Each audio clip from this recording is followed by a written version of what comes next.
15 మంది డాక్టర్స్ వచ్చారు. మరి నా ఆపరేషన్ స్టార్ట్ చేశారండి. లోపల నాకు మత్తి చేశారు, ఇక్కడ ఎముకల్లో పడుకోబెట్టారు. నాకు ఇంత పొట్ట ఉబ్బిపోయింది. పడుకోబెట్టి డాక్టర్లు ఈ పై నుంచి ఇలా చీల్చుకుంటూ కింది దాకా చీల్చేశారు నా పొట్టను చీల్చినప్పుడు ఒక బెలూన్లో గాలి ఎట్లా బయటకు వచ్చేస్తుందో అట్లా బస్సు మనం గాలి బయటకు వచ్చేసింది. ఆ గాలి ఎట్లుందంటే చండాలమైన వాసన. ఆ వాసనను ఎవరు కూడా భరించలేనంత వాసన అనమాట. డాక్టర్స్ కూడా ఇలా ఓపెన్ చేసి దూరం వెళ్ళిపోయారండి. ఒక టబ్బు పెట్టారు కింద. డాక్టర్ చేయి పెట్టి ఆ పేగులు మొత్తం తీసాడండి. ఇట్లా ఆ పేగులు తీస్తే కుళ్ళిపోయిన వాసన పేగుల్లో నుంచి వస్తుంది. డాక్టర్లే వామిటింగ్ చేసుకుంటున్నారు. నల్లగా అయిపోయిన పేగులు నేను చూస్తున్నాను పడుకొని.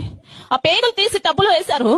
గ్లూకోజ్ బాటిల్, NS బాటిల్స్ ఉంటాయి కదా, ఆ బాటిల్స్ 100 బాటిల్స్ తీసుకొచ్చి కట్ చేసి బకెట్లలో పోసి మగ్గులతో నా కడుపులో పోసారండి. కడుపులో పోసి కడుగుతున్నారు. ప్రతి పార్ట్ పనికి రాకుండా పోయిందండి.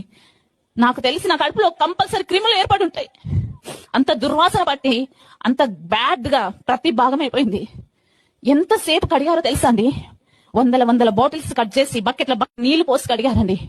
కడిగి ఆ పేగుల్ని కడిగి పనికిరాని పేగులన్నీ కట్ చేసేసి మళ్ళీ పేగులు జాయింట్ చేసి ప్రతి పాట్ ని క్లియర్ చేసి లోపల పెట్టి కుట్లేసి ఈ కడుపులో కుడి వైపున ఎడమ వైపున రంధ్రాలు పెట్టేసి పెద్ద పెద్దవి